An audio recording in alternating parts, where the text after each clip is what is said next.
Welcome to the Forest Path Podcast, a podcast sharing the teachings of awakened meditation masters of the modern era. These translated teachings have been made into a podcast for your convenience so that you can download teachings direct to your mobile device via your favorite podcasting app and listen to Dhamma wherever you are. This episode is a talk given by the Thai forest meditation master Ajahn Plien, and it's titled The Abandoning of Anger. In this talk, Ajahn Plien outlines the many causes for anger and conflict to arise in human relationships, why it's important to overcome anger, and how to abandon anger. This teaching was translated and made available for free distribution as a gift of Dhamma by the Sangha at Wat Aranya Vivek. May you all benefit from hearing this gift of Dhamma.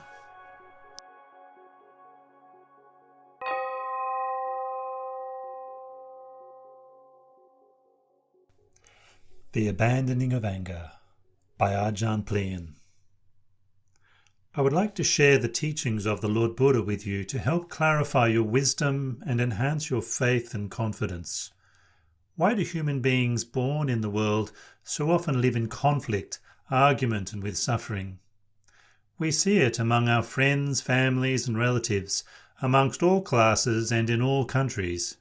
The Lord Buddha advises us to look into our own hearts and minds to find the causes of this unhappiness and conflict. To live together happily requires us to be mindful of how we think, speak, and act towards one another. It is a fact that unwholesome mind states like greed, anger, and confusion have been causing us suffering for many lifetimes. Therefore, we must be mindful in what we say, think, or do, or these unwholesome states will overcome us. Being dominated by them, it will be very difficult to abandon these old habits and thus train ourselves properly. Anger can arise in many different forms. For instance, it arises when one is displeased by another's actions that are opposed to our own desires. Suppose we give somebody a nice watch and then see that person not take care of it properly. We might become annoyed and upset. Or in the case of a parent who allows their child to drive the family car, instructing the child to drive it from here to there, but the child does not use the car properly, driving it carelessly or going elsewhere. Consequently, the parent becomes furious because the child did not properly follow their instructions. One can become angry by seeing others act in ways perceived to be inappropriate. For example, some people may talk behind another person's back, saying that they are bad, ugly, messy, or behave poorly. When that person hears what has been said, they get outraged, even uncontrollably so. Their minds can go on, asking over and over why these people gossiped about them, saying such hurtful things. Other people can trigger our temper as well. Let's say that we hear critical things said about us, but remain composed. Then a third person comes and provokes us, saying, "Why, I wouldn't stand for that sort of treatment if I were you." Then we find ourselves infuriated. Thus hatred can be caused by instigation. Another example of this is when anger is aroused by indulging in gossip and discussing the intolerable behaviour of some third person. Aversion can often arise in family situations. A husband might say something to his wife who then reacts abruptly, without patience, to what has been said. Both then get emotionally worked up and begin to exchange harsh and bitter words. Anger arises between parents and children as well. Parents advise their children to be good, but if the child answers back or otherwise reacts improperly, the parents can become irritated and upset. Misunderstandings and conflicts can occur between friends as well. This can generate negativity and destroy friendships. When one thoroughly contemplates anger, it is easy to see how dangerous it is and the misery it causes. From the above examples, it can be seen that there are numerous ways that anger can arise. Some people easily get upset over minor matters. Others are able to tolerate intense situations before they get to the point where they can't take it any longer, and then anger explodes through speech or action. Anger has many causes. The root cause, however, is defilement in the mind. Also, a lack of enough mindfulness and wisdom to restrain anger with patience. People allow their minds to dwell on unwholesome thoughts, and this becomes the cause for angry outbursts. Invariably, they lose the ability to remain mindful and to practice patience and humble endurance. We need to realize just how dangerous aversion is. Suffering arises the moment we get annoyed or aggravated. The Lord Buddha said, "Nahi satu koto," meaning aversion is not good. If we cannot see the disadvantages of anger and the harm it causes, then we will not be able to restrain our anger. We will not be able to purge it from our minds. When anger dominates our minds, all it yields is suffering for us and harm for others. There are numerous ways and circumstances in which aversion can arise and completely dominate our minds. For example, in the workplace, co-workers can become so upset with each other that all cooperation ends and they end up as antagonists, shouting at each other. Riling in this way is harmful both to those who indulge in it as well as those who bear the brunt. Anger can be a strongly ingrained tendency in certain people or between certain individuals that has developed over many lifetimes.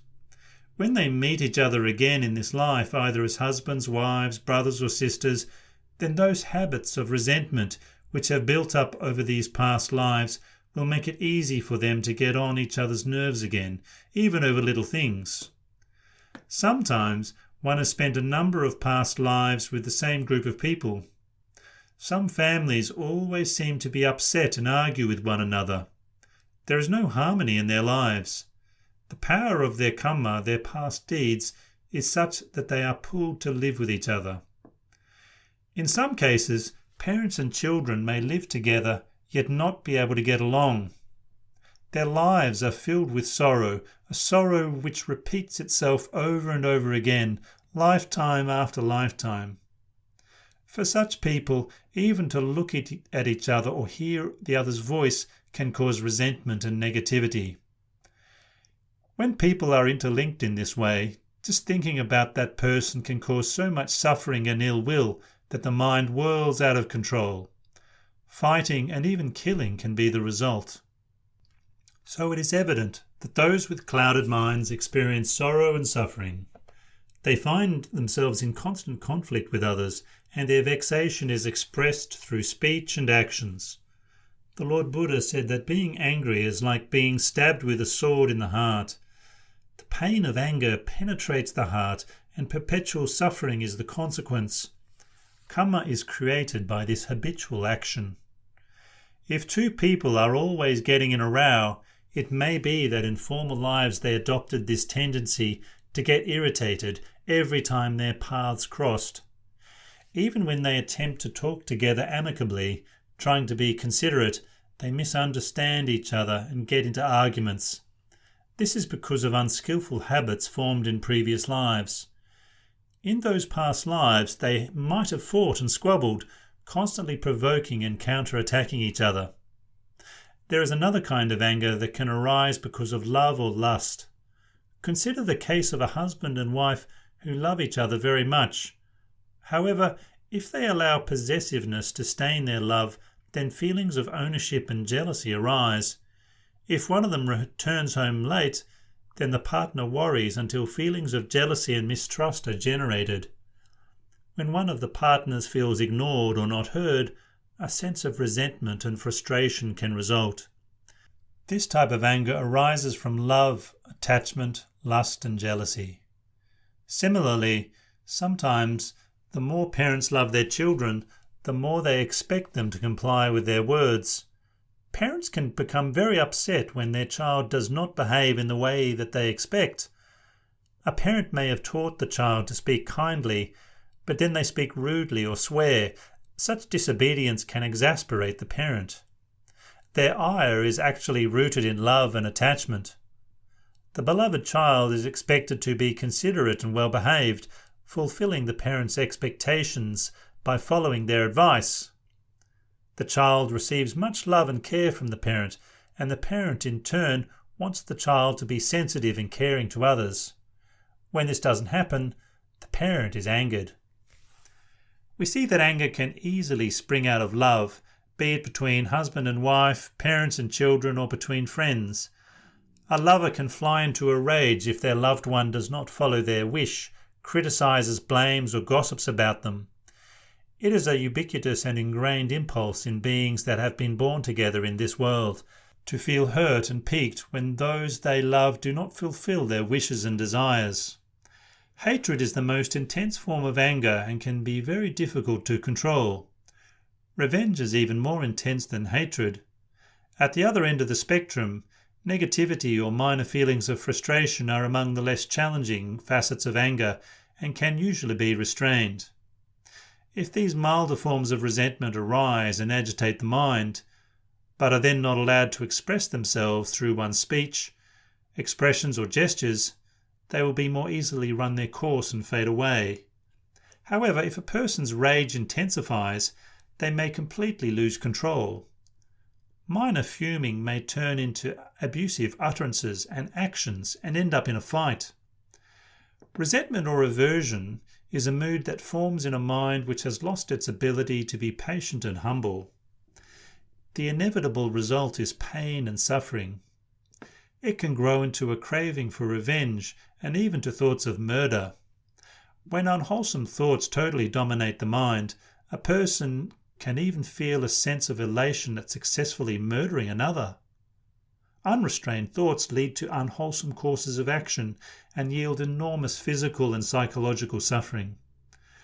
Remember, anger is a choice, a negative emotion allowed to run amok in one's mind. Nobody actually makes another person angry. Anger arises in oneself. Anger can even be directed towards oneself. For example, if an activity undertaken does not yield the desired outcome, one might be disappointed and disgruntled at one's own performance. Whether anger is directed at another or at oneself, it is the same mechanism at work. An unwholesome thought arises in the mind, such as self-criticism, because something didn't happen the way one wanted, and that unwholesome thought is then perpetuated and clung to. Before long, the person becomes angry, perhaps even to the point of losing self-control, because he is not able to get what he wants. If one has not learned how to check and discipline the mind, then one may say wrong things at the wrong time, or say something nasty, or otherwise act inappropriately towards someone else. Later one feels guilty and regrets behaving in that way. This causes one to get even more upset with oneself, but nobody else makes one angry. One makes oneself angry. Some people get upset as a consequence of their own self-critical and judgmental attitudes. Let's say a person falls seriously ill and gets so enfeebled that travelling or doing things with others is no longer possible. They may start to feel sorry for themselves and wonder why they have such weakness and bad health, thinking, "What bad luck or karma I have." They might become extremely frustrated and angry with themselves. The process of anger is important to contemplate and understand. To see how it works is very interesting. If this dynamic is not clearly understood, ignorance and confusion will result rather than clear comprehension. One must closely note that anger arises through one's own thoughts, not through anyone else's. Dissatisfaction arises from craving for unwise things, talking unskillfully, or working in a careless way. For example, one may get upset when ill or feel frustrated over not being as good looking as someone else. Why does dissatisfaction arise like this? It is because of a lack of self-awareness and of breaks in mindfulness. When mindfulness and clear comprehension are not present, dissatisfaction can arise. Some people can even get angry at themselves over their meditation.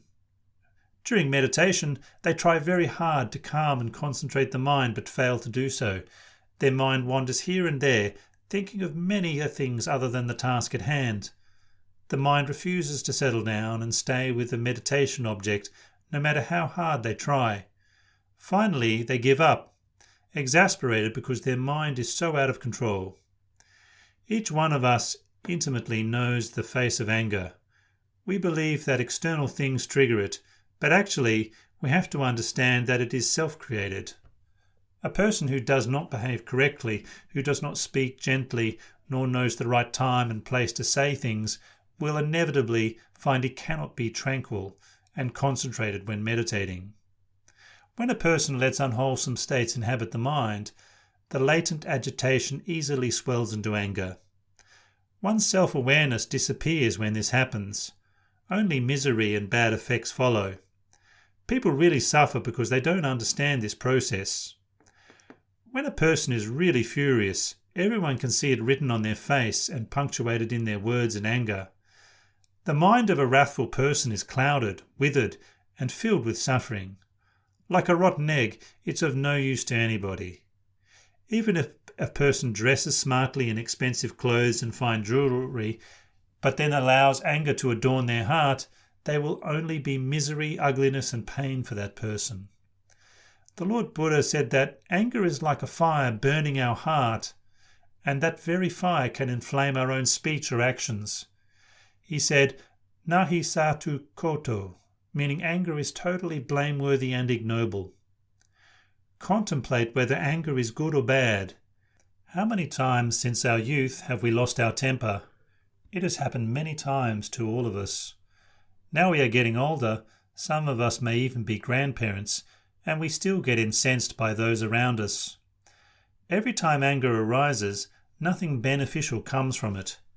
We go on getting provoked over and over again. Aren't we fed up yet?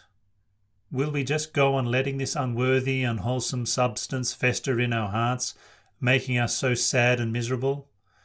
Why can't we just kick our anger?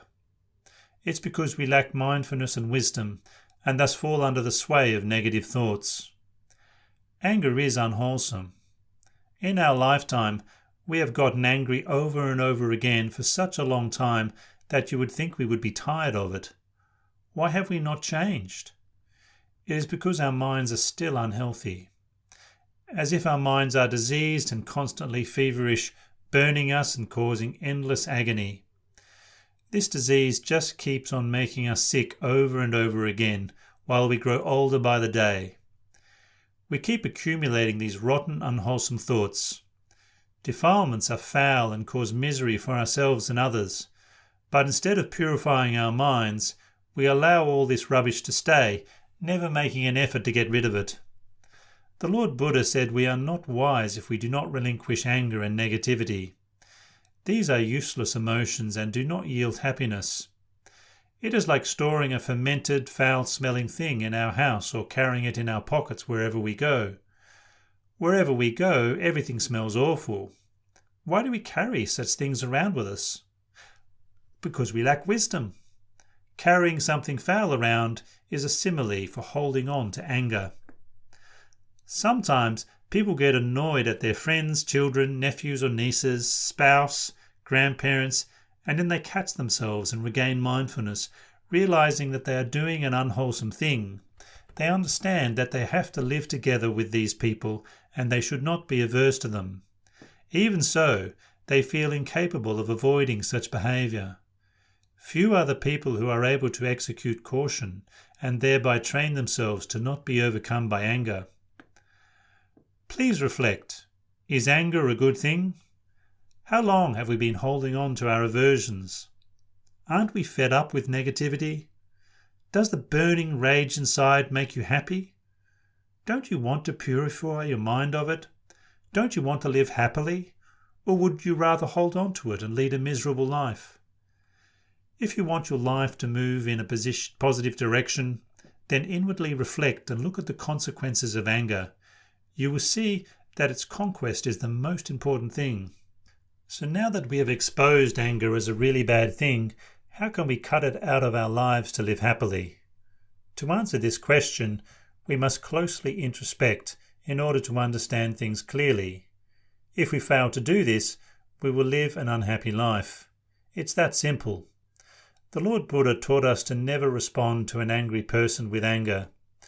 If we respond in the same way, we are even worse than them, even more foolish, and certainly not in any way better than them.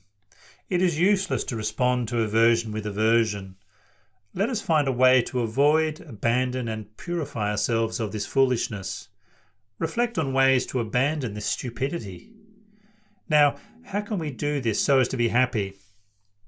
If we realize the worthless and painful nature of anger, it is easier to give up. We need to wisely reflect with mindfulness, I've been caught in this endless cycle of anger which has perpetuated itself since beginningless time.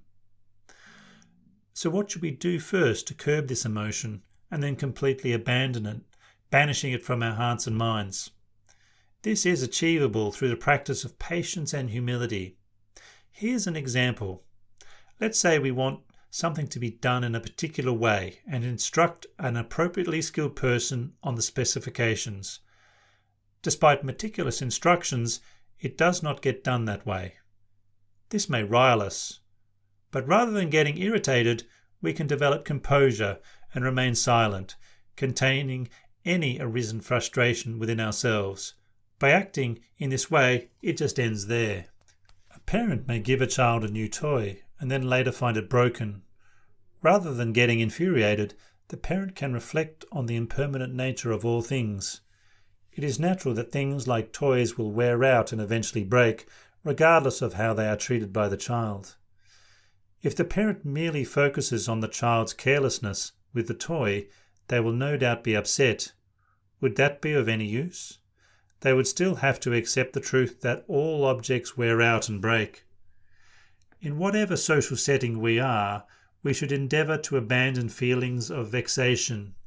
If we do get upset and can no longer endure a situation, then it's best to remove ourselves from that situation.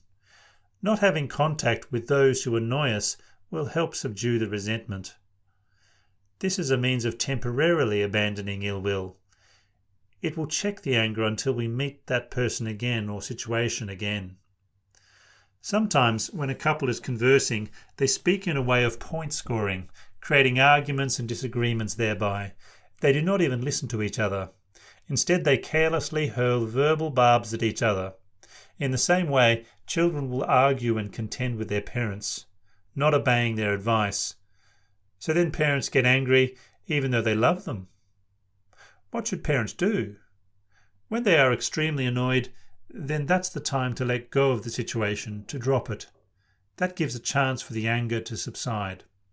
Even though it may reappear when the same situation occurs again, they're getting some breathing space by subduing the process for a short time.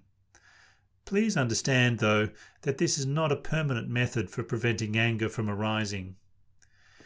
We tend to have a lot of self-hatred. Even when we try to develop loving kindness, we can end up frustrated with ourselves. We may become very self-critical when we make a mistake. For example, we make an unsound decision at work, or when shopping, make an unsuitable purchase. This can leave us discontented and mired in self-blame. We condemn ourselves as foolish and get upset. This focusing on faults is how anger arises and is sustained. Rather than getting caught in self-condemnation, we should reflect that making a mistake is normal. No human being can avoid making some mistakes. If we are upset because we have made a bad purchase or are dissatisfied with how something has turned out, there is unwholesome craving and desire at the source of our thoughts and actions. While it is extremely hard for human beings to not at times be overcome by such anger, remember to be patient and humble. A mind that has not been well trained is difficult to control, so contemplate and reflect wisely in order to develop an understanding of how anger works. In the same way that we can't control our own mind, we can't control the minds of others, such as our children. They will not always follow our wishes because they are somebody else. Our children don't belong to us. We can't force them to only do as we want, so it is useful to fret over them. Instead, we need to learn from them, to know their temperament and character and understand how they react and respond in various situations. When we can discern other people's temperaments and character traits, then we are better equipped to deal with them. Avoidance of people who anger us cannot resolve the situation. Instead, we try to cultivate forbearance towards those who trigger such feelings in us. Endeavour to find skillful ways to see things from their perspective, their point of view. By understanding them more completely, we learn to live together amiably, communicate harmoniously, with less argument, anger, ill will, or prejudice. This is a crucial point. If we do not understand those around us, we cannot avoid getting angry. We will only be able to subdue these feelings in a temporary or intermittent manner. Instead, we need to abandon anger by cultivating patience and persistently letting go of the arisen negativity. We need to develop our skills of listening and communication. When a husband is speaking, then a wife should endeavour to listen quietly without criticism. Similarly, if a wife is speaking, a husband should be patient and not just answer back abruptly. By being patient, the couple will not get annoyed with each other. They will acquire the skill of harmonious communication. When a couple continually squabbles, the conflict can become so intense and loud that the neighbours know all about it. Everyone knows for sure that there is no happiness in that house, and they become the talk of the neighbourhood. If that couple knew what the neighbours thought, then they might have a sense of conscience and shame. Perhaps some reflection on why they married will help. They had loved each other. Living together over time, things changed, and they began to argue. If they really reflected in this way, they would be ashamed at the way they have been treating each other. If the members of the family ponder how much harm disagreements cause, they would be wary of perpetuating arguments. As a result, heated tempers would cool down. By comparing themselves with other families around them, they might observe how others are able to live peacefully and happily. Why can't our family live with trust and understanding? If we look at things clearly like this, separating the good from the bad, we will realize that our thinking has been inferior to that of our neighbours. Contemplating this, anger will be calmed. Instead of reacting to improper treatment by our family members, we can look upon them with loving eyes. We may be temporarily upset because they did not do as we wanted, but we should ask ourselves, is there any use getting annoyed about it? We may want our children to be well behaved, thoughtful, caring and sincere, but we have to accept the fact that people are born with different characters and behave differently. It is natural that people living together have disagreements.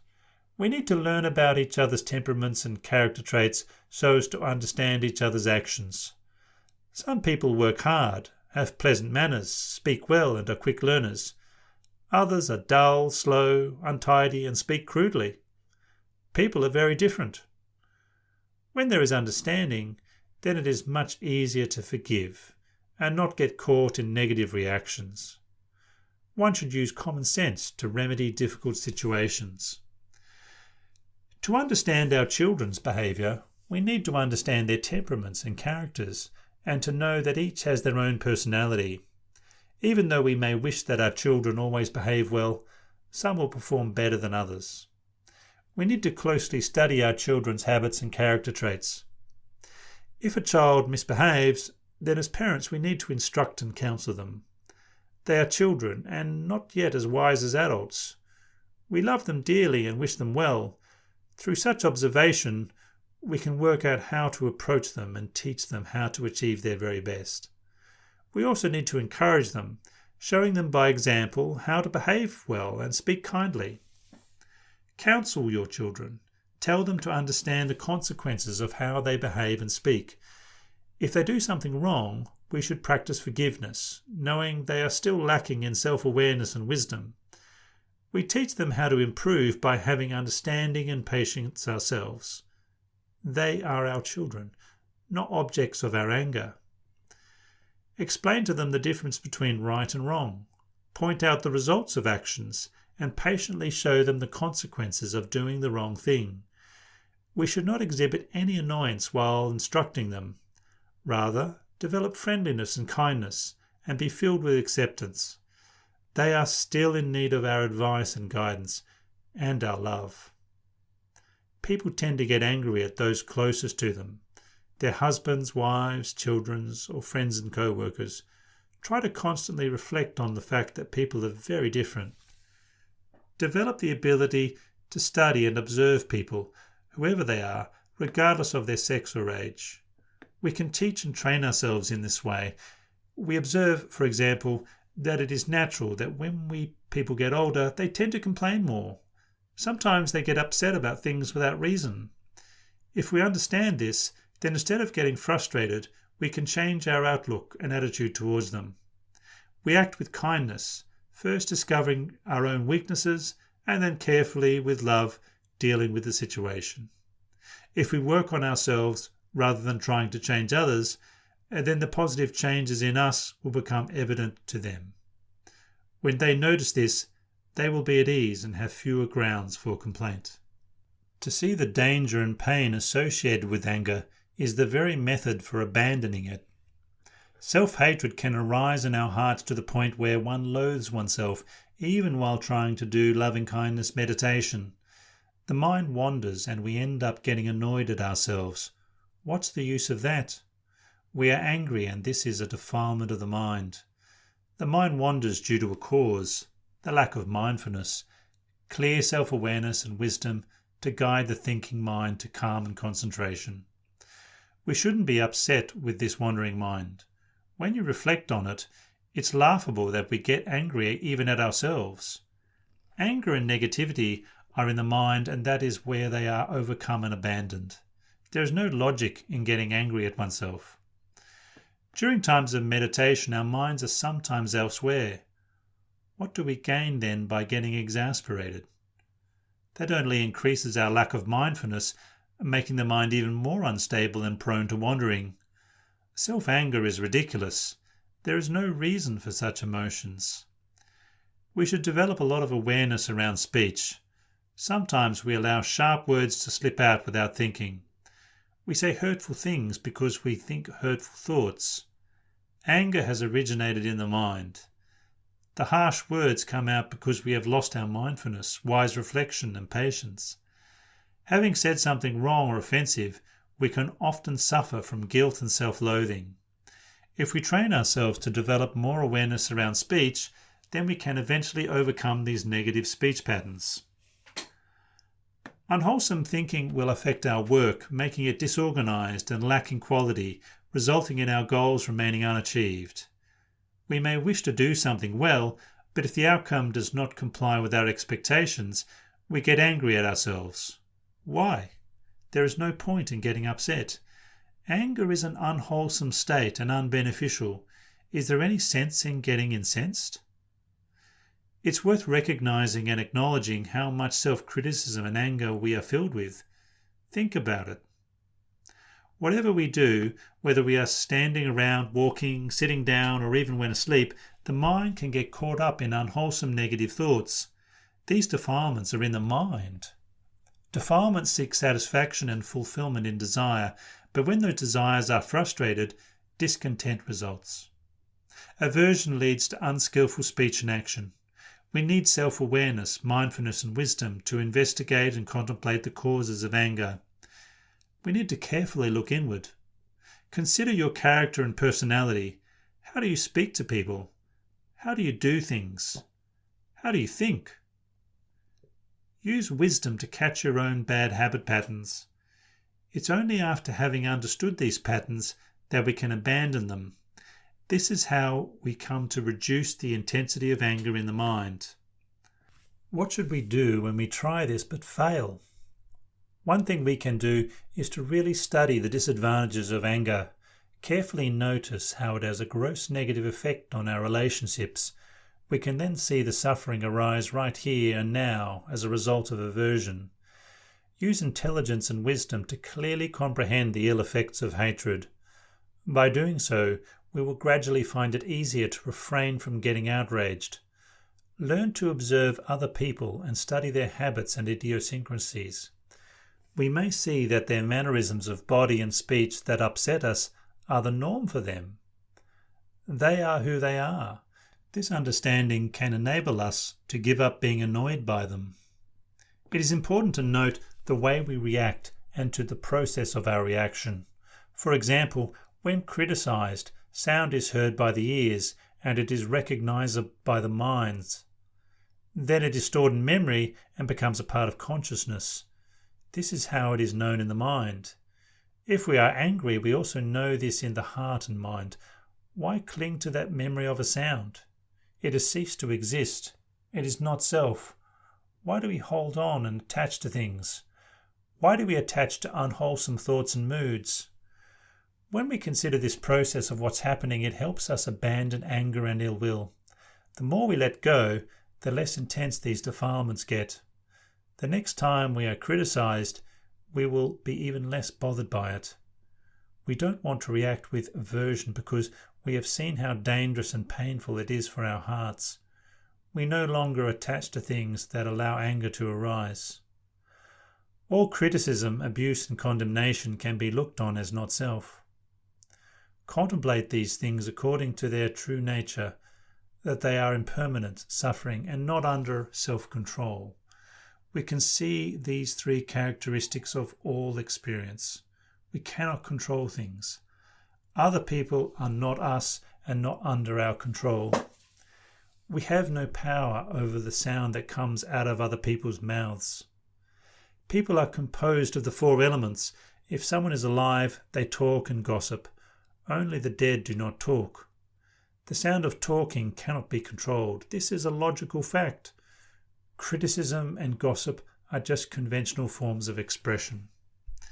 If someone criticizes us as being a bad person when we have been good, why get indignant? We can just carry on doing the right thing. But if we have actually done something wrong and someone points that out, then we shouldn't get upset. They are pointing out a true fault. When we see they are right, think of them as our teachers. When they point out our shortcomings, they want us to improve, so we can be a better person. Why be angry at them?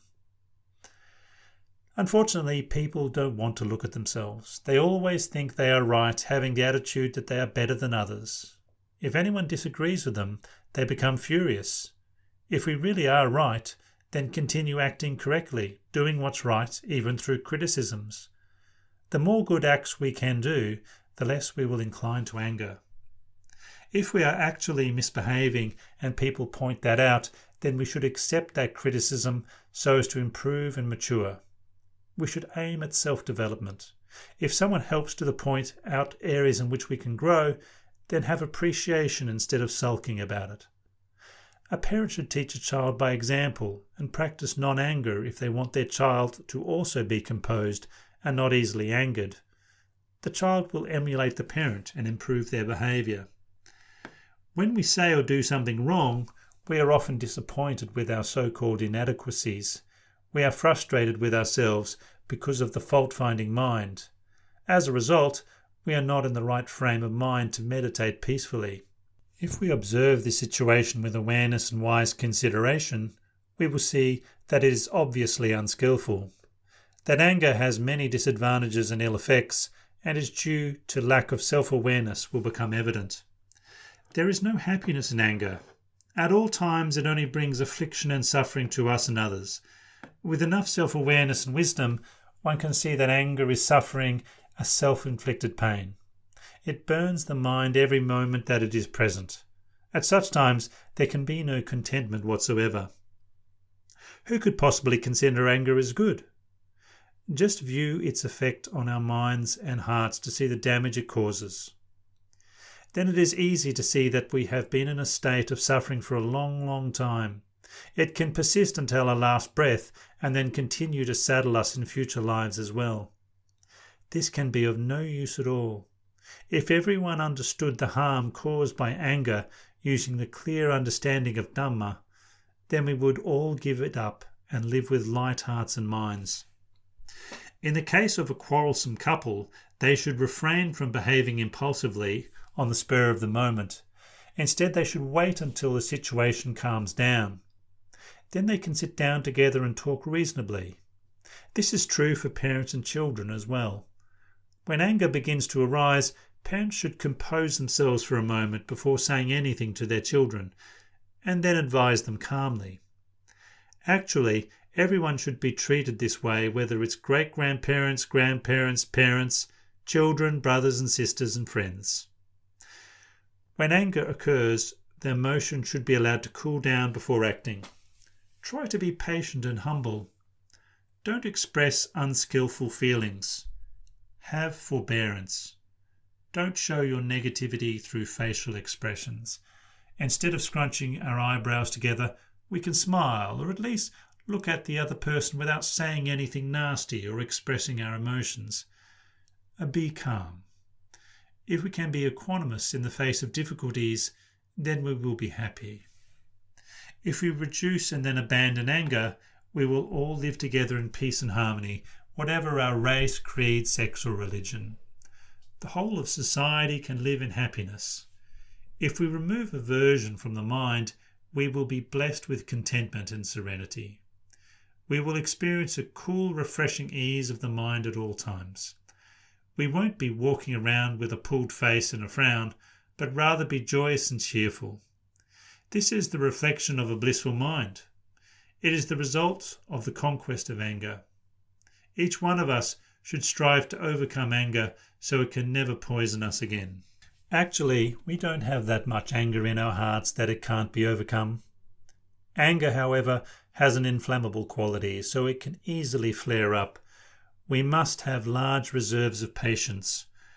We can see by observing others that once anger grows into a rage, it can lead to physical abuse, conflicts, and great suffering.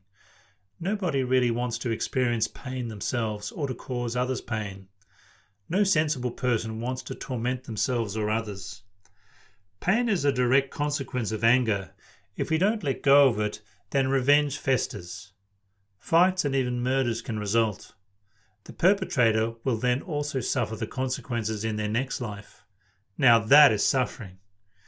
If we intend to kill others, they will come back and kill us. We reap what we sow. Sorrow starts from simple, unchecked emotions. Someone got upset, felt their sense of indignation was justified, and then got carried away. That is how violent acts occur. We should learn how to quell our anger. We need to tackle it before it arises. Developing mindfulness and wisdom is the way to do so. With patience and humility, we can improve little by little. Gradually, we will become more aware and will be able to prevent being overcome by anger. We can abate the cause of anger just as we can abate the cause of a fire. If just one match is lit, it is both simple and quick to put out. Don't let the fire get to the stage of destroying a house, property, or even a city.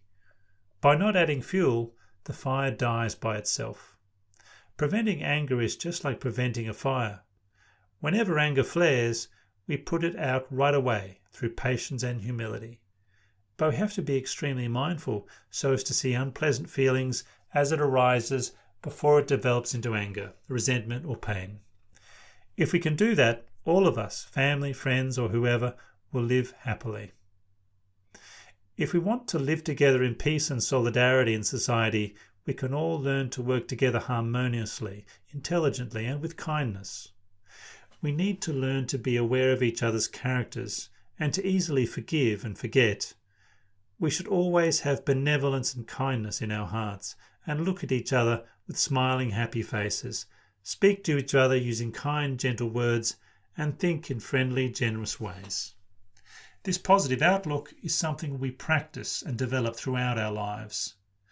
When we base our life in goodwill and kindness, then all human beings, no matter what their circumstances, can live on this same planet, Earth, in happiness. Should they suffer, we wish them freedom from suffering. If they are happy, we wish their happiness to continue. We focus our every word and deed on goodness. As we do this, we begin to experience great calm and peace. When we learn to think and act wisely, we can live happily. If others still appear to act unwisely, we can be happy anyway and learn to share our happiness with them. We have understood that anger arises because of the defilements of aversion and clinging just as greed arises because of the defilement of sensuality. The problem is to overcome these defilements. Not understanding the problem is delusion. We must abandon these defilements and strive for goodwill and kindness. Then we will live happy lives. The Lord Buddha said that anyone who can give up anger will live a happy and joyful life. He went on to say that anyone who abandons anger can stand, walk, sit or sleep anywhere without sorrow, living with physical and mental joy. So let's summarize the ways to abandon anger. First, we can just walk away from a situation or the person who is provoking angry feelings before we speak or act unskillfully. Second, we can watch and learn from the people around us to understand their habits and characters. Next, we can learn our own habitual anger patterns to see which gestures, words and thoughts bring us to losing our temper. Also, making the effort to analyze oneself and others as described. Then, with greater understanding, we will see how useless anger is. We will see how it only bestows unhappiness. Then, as intelligent beings, we will be able to abandon it. As we succeed in this, our minds will know peace. After hearing this teaching of the Lord Buddha, we must remember to apply this Dhamma in daily practice, in what we think, say or do. This way we can completely rid ourselves of anger and learn to live joyfully. I wish all of you well. Before you heard this Dhamma today, you may have lived with resentment filling your hearts. Now we have comprehended that anger is a completely unwholesome quality. Thus, if we are able to follow these teachings and abandon anger in our daily lives, we will all live comfortably and at peace. Please try to do this.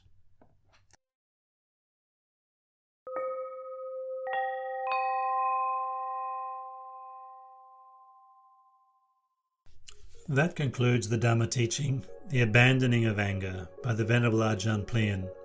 If you'd like to hear more talks from the meditation masters of the Forest tradition of Theravada Buddhism, subscribe to the Forest Path podcast using your favourite podcast app.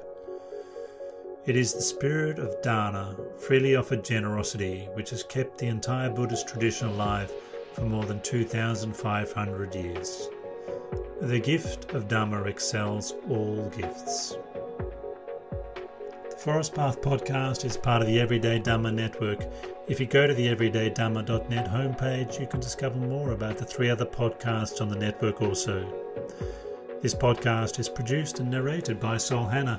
If you like these audio resources that I'm making available for free in a convenient podcast format, you may want to become a supporter of the Everyday Dhamma network on the Ko-Fi Creators platform.